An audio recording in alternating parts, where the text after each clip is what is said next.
పెళ్ళైనా పండగైనా వేడుక ఏదైనా పట్టుచీరల ప్రత్యేక వేదిక వారాహి సిల్క్స్.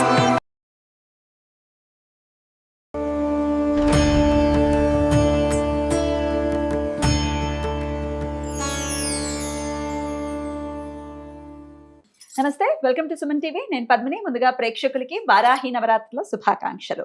వారాహిదేవి కోరుకుంటే కొంగు బంగారం చేసేటటువంటి స్వరూపం అని మనందరికీ తెలిసినటువంటి విషయమే. అయితే వారాహి నవరాత్రుల్ని మరి ఎవరెవరు ఎలా చేసుకోవాలి, రోజు చదువుకోవాల్సినటువంటి స్తోత్రాలు ఏమిటి, పాటించాల్సినటువంటి నియమాలు ఏమిటి, ఇవన్నీ ఖచ్చితంగా మీలో ఎన్నో సందేహాలు ఉంటాయి. ఇవన్నీ నివృత్తి చేయడానికి ఈరోజు మనతో పాటు సిద్ధంగా ఉన్నారు మన అక్క స్రవంతి గారు. మాట్లాడదాం.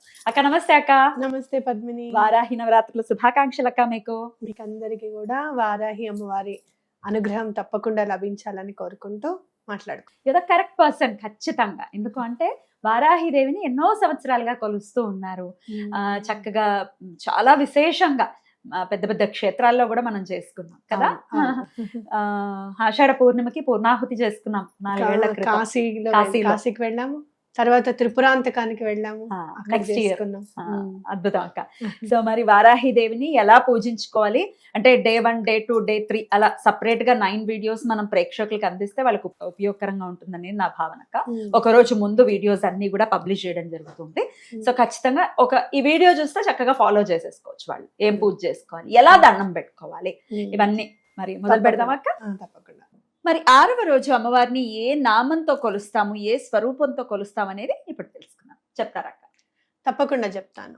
అన్నపూర్ణ వారాహి దేవిగా మనం చూస్తున్నాం. అన్నపూర్ణదేవి అంటే సాత్విక రూపం.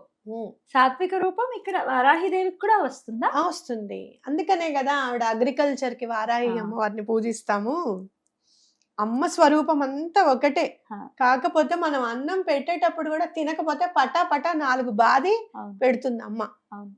సాత్విక స్వరూపమే. అన్నం వండేటప్పుడు చక్కగా వీడి కుట్టిపప్పు అంటే ఇష్టం, ఇదైతే కారం తినదు అని నాన్న నీకు ఇష్టంగా కొబ్బరి పచ్చడి చేశాను దా అనేది మా అమ్మ. కొబ్బరి పచ్చడి అని తినేవాళ్ళం. ఎప్పుడన్నా కొబ్బరి పచ్చడి కాదు, సొరకాయ కూర, ఆనపకాయ కూర. ఇక్కడ ఆనపకాయ కూర అంటాం మనం, ఇక్కడ సొరకాయ అంటారు. ఆనపకాయ కూర చేసావా, నాకు ఇంత ఆకలిస్తుంటే ఆనపకాయ కూర చేస్తావా నువ్వు అంటే ఫట్ మన పడి తిను, అన్నీ తినాలి, తినకపోతే ఎట్లా. మరి అప్పుడు అమ్మ ఉగ్రస్వరూపం అనుకుంటే మనం ఏం చేస్తాం? అలా కాదు. అంటే ఏంటంటే మనం సంపాదించేది ఎందుకు అంటే ఈ కూటి కోసమే, ఈ జానెడు పొట్ట నిండడం కోసమే. అలాగే మనం నింపుకోవడమే కాదు, అందరికీ కూడా, అలాగే పశుపక్షాదులకి కూడా, క్రిమికీటకాదులకి కూడా భోజనం సమర్పించాలని ఇంటి ముందు ముగ్గు చక్కగా బియ్య పిండితో వేయండి అని చెప్పింది అనమాట మన శాస్త్రం. కాబట్టి మనం ప్రతి చోట అన్నపూర్ణ అంటే ప్రతి ఇంట్లోనూ అన్నపూర్ణ వెలిసింది అమ్మ. అమ్మగా పుట్టే వరకల్లా మనం అందరం కూడా అన్నపూర్ణ అంటే ఇంటికి వచ్చిన వాళ్ళకి అయ్యో వాళ్ళు తిన్నారో లేదో కరెక్ట్ టైంకి వచ్చారని గబగబా వండేస్తాం కదా. కాబట్టి అట్లా ప్రతి ఇంట్లోనూ అన్నపూర్ణాదేవి ఉంది. అలా మాకు ఇంకొంచెం ఇయ్యమ్మా నలుగురికి పెడతాము అని చెప్పడం. అలాగే ఫుడ్ ని వేస్ట్ చేయకుండా ఎలా తినాలి అనేది కూడా మనం గుర్తు పెట్టుకోవాలి. కూరలు తెప్పించేసుకొని ఆ ఫ్రిడ్జ్ అమ్మా, నిజంగా మా ఇంట్లో ఉంటుంది ఫ్రిడ్జ్. గర్గర్కి కహాని ప్రతి ఇంట్లో అలాగే ఉంటాయి. ఓ రోజు ఒక జోక్ చదివాను నేను. అమ్మా ఏమిటి ఆ గోంగూర పచ్చడి అంత చేదుగా ఉంది, పోపన్నా వేయలేదు అన్నట్టు. నీ బొంద అది గోరింటాకు రా, ఫ్రిడ్జ్ తినేసి చచ్చా ఏమిటి, ఇప్పుడు నేను పెట్టుకుందాం అనుకున్నాను రా, అది కలర్ వస్తుంది, అయ్యో నేను తిన్నానని బాధ లేదే నీకు, నువ్వు పెట్టుకోలేదని బాధ అని. మన మిగిలిపోయింది పడేద్దాం అని అనుకో, అది ఫ్రిడ్జ్ లో పెట్టి 10 రోజులు అయిన తర్వాత నేను ఎప్పుడన్నా ఫ్రిడ్జ్ సర్దితే అబ్బో వస్తాయి చూడు, పడేయలేదు అదే దోసకాయ నిమ్మకాయ అయిపోతుంది.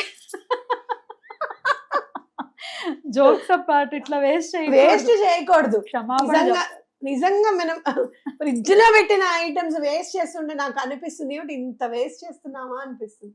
పిల్లలకి మనం చెప్తాం వేస్ట్ చేయకూడదు, పడేయకుండా తినాలి అని చెప్పి, కానీ మనం సరిగ్గా ఉండట్లేదేమో అనిపిస్తుంది. ఆ కరివేపాకు అమ్మ నిజంగా వాడు 5 రూపాయలకి అంత కరివేపాకు ఇస్తాడు, అంత ఇవ్వట్లేదు, ఎప్పుడు ఇంత ఇస్తున్నాడు.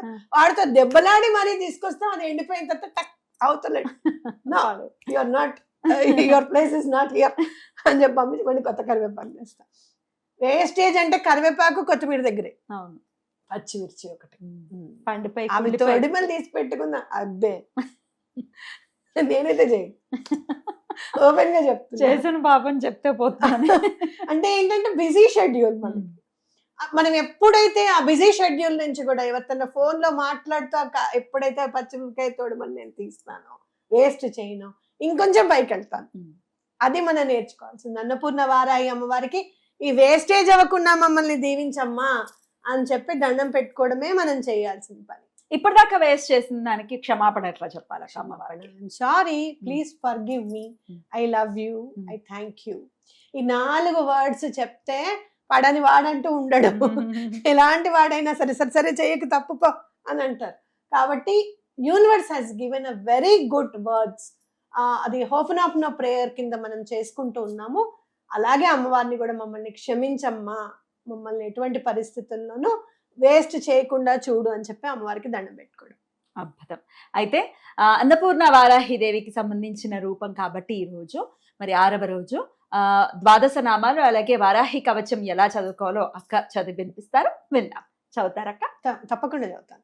ఆ విఘ్నేశ్వరుడి పాద పద్మములకు నమస్కరిస్తూ మనం ఇప్పుడు వారాహి అమ్మవారి ద్వాదశ నామాలు చదువుకుందాం. ఓం పంచమ్యై నమః, ఓం దండనాథాయై నమః, ఓం సంకేతాయై నమః, ఓం సమయేశ్వర్యై నమః, ఓం సమయ సంకేతాయై నమః, ఓం వారాహ్యై నమః, ఓం పోత్రిణ్యై నమః, ఓం శివాయై నమః, ఓం వార్తాళ్యై నమః, ఓం మహాసేనాయై నమః, ఓం ఆజ్ఞాచక్రేశ్వర్యై నమః, ఓం అరిగ్ధై నమః. ఆ విఘ్నేశ్వరుడి పాదపద్మములకు నమస్కరిస్తూ మనం అమ్మవారి వారాహి కవచం చదువుకుందాం. అస్య శ్రీ వారాహి కవచస్య త్రిలోచన ఋషి అనుష్ఠుప్ ఛందః శ్రీ వారాహి దేవత. ఓం బీజం గ్లౌం శక్తి స్వాహేతి కీలకం మమ సర్వశత్రునాశనార్థే జపే వినియోగః. ధ్యానం ధ్యాత్వేంద్రనీలవర్ణాభాం చంద్ర సూర్యాగ్నిలోచనాం విధి విష్ణు హరేంద్రాది మాతృభైరవ సేవితాం జలన్మణి గణ ప్రోక్తమకుటామ విలంబితాం అస్త్రశస్త్రాణి సర్వాణి తత్తత్ కార్యోచితాని చ ఏతైః సమస్తైర్వివిధం బిభ్రతి ముసలం హలం పాత్వా హింస్రాన్హి కవచం భుక్తి ముక్తి ఫలప్రదం పటే త్రిసంధ్యం రక్షార్థాం ఘోరశత్రు నివృత్తిదం వార్తాళి మే శిరః పాతు గౌర్యాస్య ఫలముత్తమం నేత్రే వరాహ వదనా పాతు కర్ణౌ తథాంజని घ्राणं मे रुन्धिनी पातु मुखं मे पातु जम्बिनी पातु मे मोहिनी जिह्वां स्तम्भिनी कंठमादरात् स्कंदो मे पंचमी पातु भुजौ महिषवाहना सिंहरूढा करो पातु कुचो कृष्ण मृगांचिता नाभिं च शंकिनी पातु पृष्ठदेशे त्रिचक्रिणी खड्गिनी पातु कट्यां मे मेढ्रं पातु च केधिनी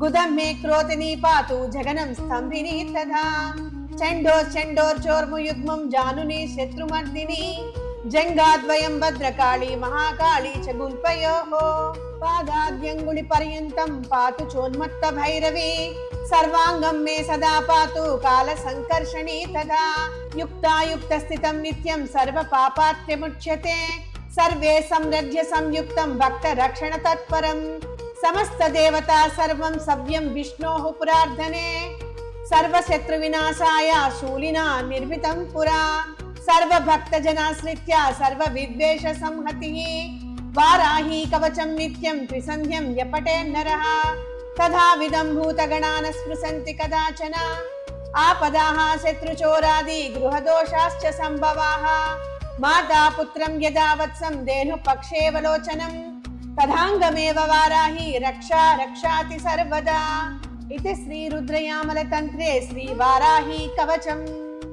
రుద్రయామల తంత్రం అంటే చాలా చాలా మహిమాన్వితమైనది అని వింటూ ఉంటాం. అద్భుతం. ఒక్కసారి చదువుకుంటే చాలా అక్క? ఒక్కసారి చదువుకుంటే చాలు.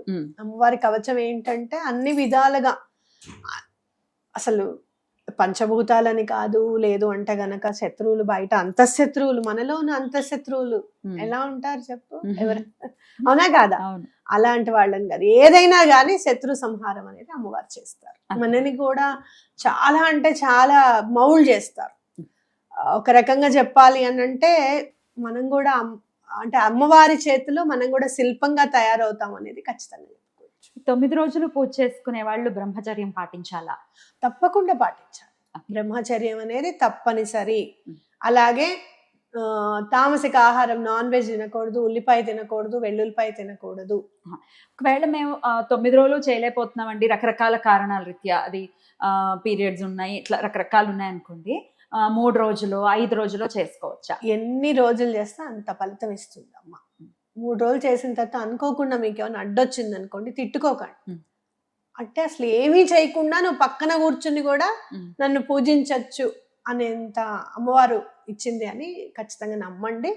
తప్పకుండా మంచి జరుగుతుంది. అద్భుతం. మొదటి రోజు స్వప్న వారాహిగా అమ్మవారిని కొలవాలి అని చెప్తున్నారు కాబట్టి మొదటి రోజున ఖచ్చితంగా అమ్మవారి ఆరాధన చేసుకుని ఆ తల్లి యొక్క కృపకి మీరు పాత్రలు అవ్వాలని మనస్ఫూర్తిగా కోరుకుంటూ, మరి 2వ రోజు అమ్మవారిని ఎలా పూజించుకోవాలి అనేది నెక్స్ట్ వీడియోలో, రేపటి వీడియోలో తెలుసుకుందాం. ఏ నామంతో కొలవాలి అనేది చాలా అద్భుతంగా మాకు వివరించారక్క. కృతజ్ఞతలు. నమస్తే అక్క. నమస్తే.